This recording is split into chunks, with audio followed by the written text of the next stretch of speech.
Chers étudiants de la Bible, bien-aimés frères et sœurs, nous saluons très fort dans notre Seigneur Jésus-Christ qui gagne tout pouvoir. Alors, moment arrivé, côté que nous allons consulter les Saintes Écritures. Comme d'habitude, à nous prier bon Dieu avant que nous commencions. Père Céleste, nous vous merci pour l'intervention que vous faites dans la vie. Nous. Merci parce que vous aimez nous. Nous arrivons dans un moment côté que nous allons étudier la parole. Nous demandons c'est pour accorder nous l'Esprit Saint en l'âge mesure, non seulement pour nous comprendre, mais pour nous capables de mettre en pratique précieuse vérité ça. Nous pas prier selon mérite personnel, non, mais nous invoquons dans notre Seigneur Jésus-Christ. Amen. Nous toujours dans la 4e leçon pour trimestre, leçon qui est pour titre le conflit derrière tous les conflits. Texte de mémoire là, c'est Josué chapitre 10 verset 14. Il n'y a jamais eu de jour comme celui-là, ni avant ni après, où le Seigneur ait entendu un homme, car le Seigneur combattait pour Israël. Josué chapitre 10, verset 14. Hier, nous avons étudié le leçon ça qui était pour titre Guerre au ciel. À travers le leçon ça, nous avons compris que grand conflit ou bien conflit cosmique là, bizarrement, il commençait au centre névralgique même de l'univers, au ciel, en la présence immédiate de Dieu.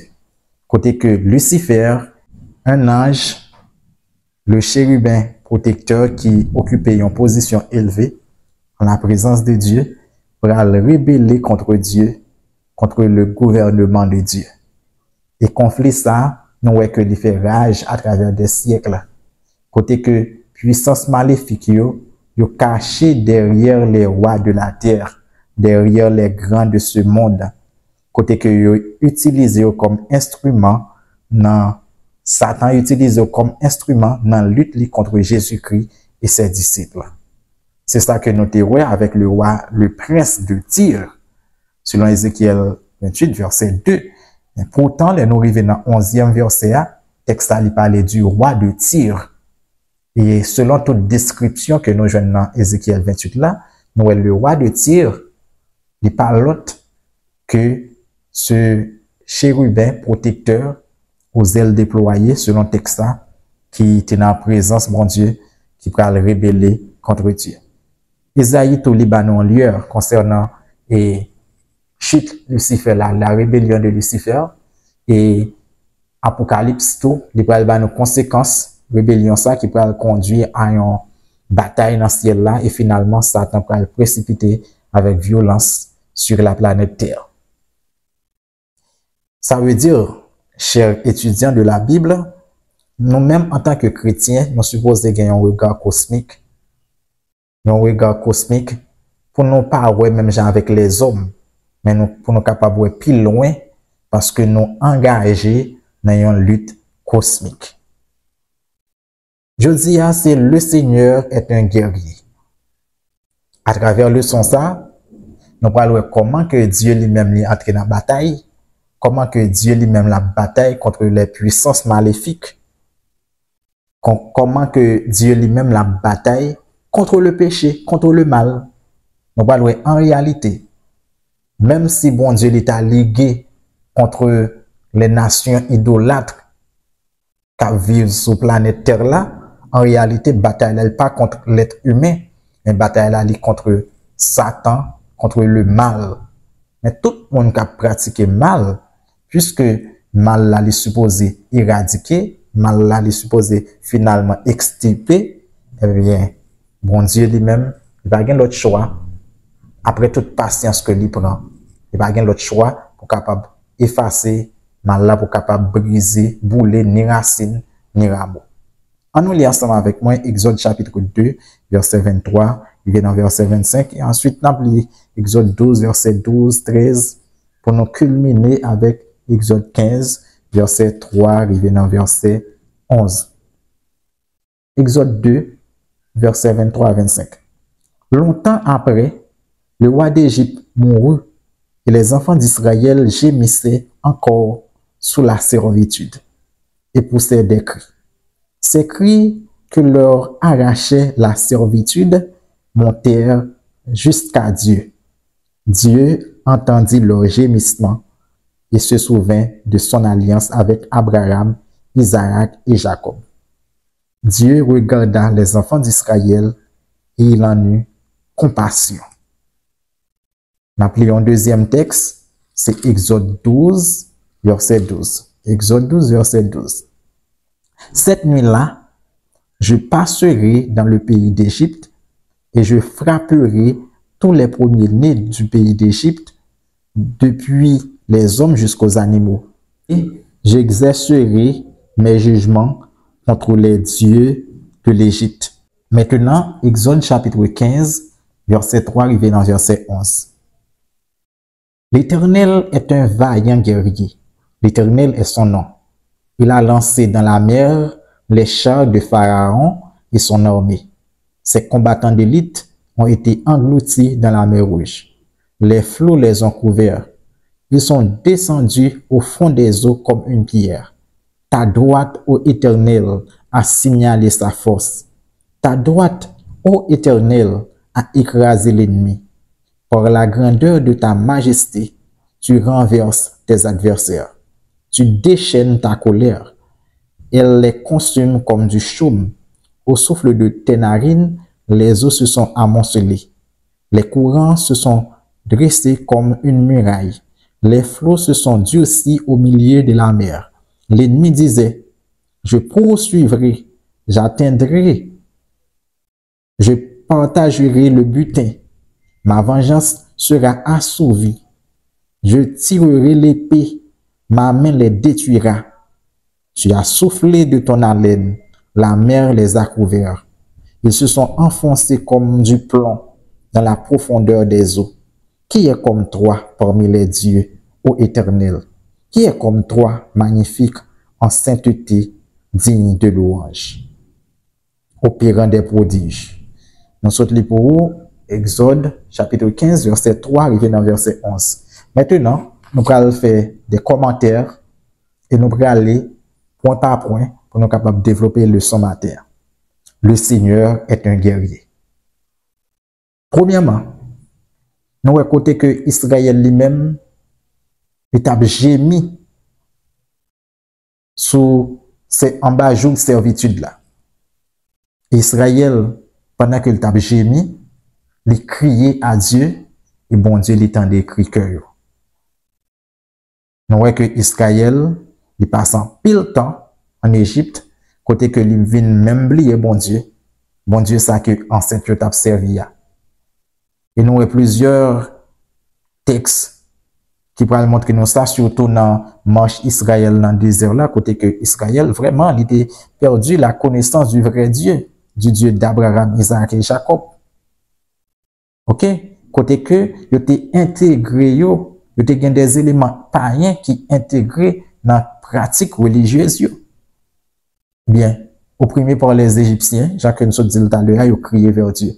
Mais ça qui attire l'attention dans le texte, c'est que le texte a dit, bon Dieu t'a décrit que yo.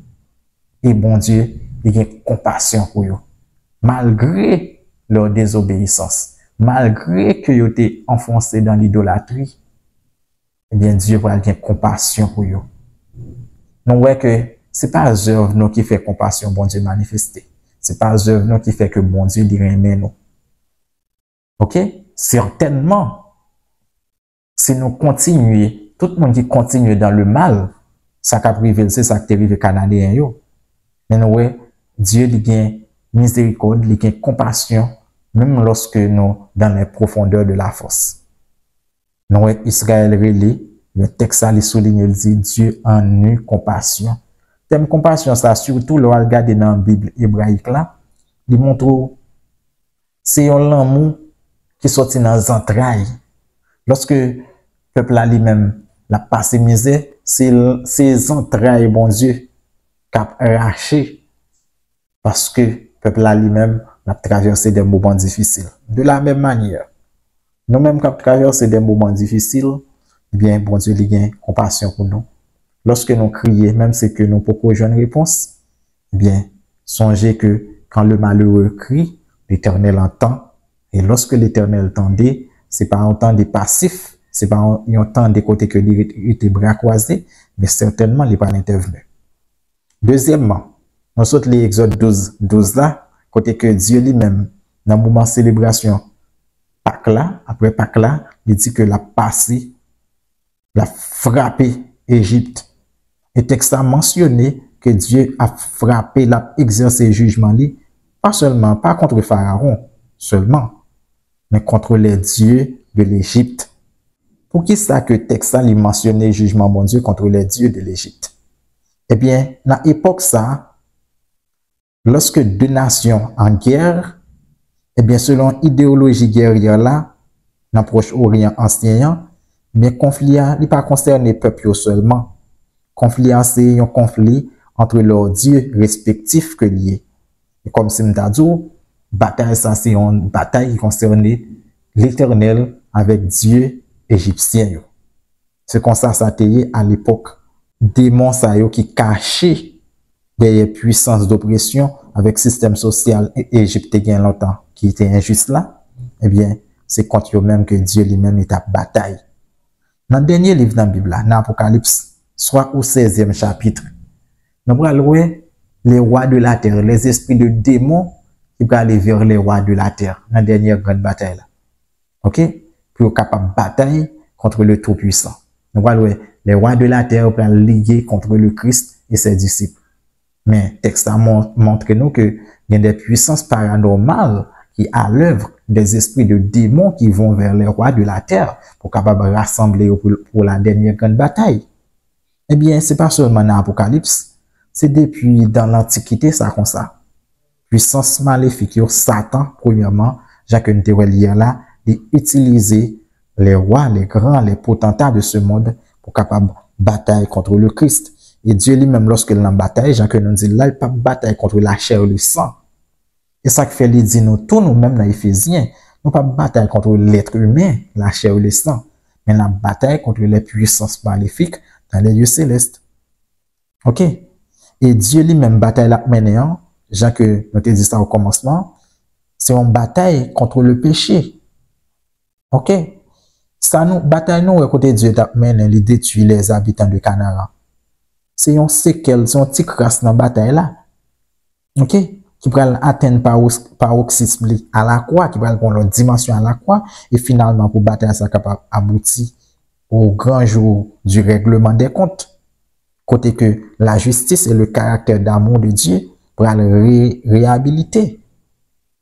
Et ça fait, nous devons comprendre le concept de destruction totale cananéen sous base selon la vision biblique du monde, côté que Dieu l'y engagé dans un conflit cosmique avec les représentants du mal dans l'univers. Enjeu final là qui s'allie, c'est la réputation et le caractère de Dieu. Parce que même côté bataille ça a éclaté, qui ça que Satan lui-même nous bataille dans le ciel a commencé. Après ça il continue sur terre. Qui ça que Satan lui-même était attaqué, c'est la sainte loi de Dieu. Loi ça qui ça porté, loi ça lui refléter le caractère d'amour de Dieu. Pour Dieu te attaquer la loi de Dieu, pour Satan te attaquer la loi de Dieu, eh bien, il faut qu'il te présente Dieu sous un faux jour pour montrer que Dieu est un Dieu c'est un Dieu, c'est un tyran, même ensemble avec lui, pour montrer que Dieu pas l'amour. Eh bien, objectif suprême bataille ça, c'est pour capable éradiquer le mal dans l'univers, pour capable montrer encore une fois que Dieu est amour. Nous souhaitons que bon Dieu capable bénir au-delà de toutes mesures et que vous compreniez la bataille là, vous compreniez ce qu'a fait dans le monde là, vous avez une vision biblique du monde, vous avez une vision cosmique du monde, vous pas vivre même genre avec les habitants de la terre, qui vivent seulement pour manger, mettre rad sur eux après ça, aller dans le festin, mais pour penser à la vie à venir. Nous souhaitons que bon Dieu capable bénir au-delà de toutes mesures et qu'on passe une bonne journée en sa sainte présence. Pas oublier parole ça. Nous n'avons pas à lutter contre la chair et le sang, et pas contre les hommes à bataille, mais c'est contre les puissances maléfiques. Bonne journée en Jésus-Christ. Amen.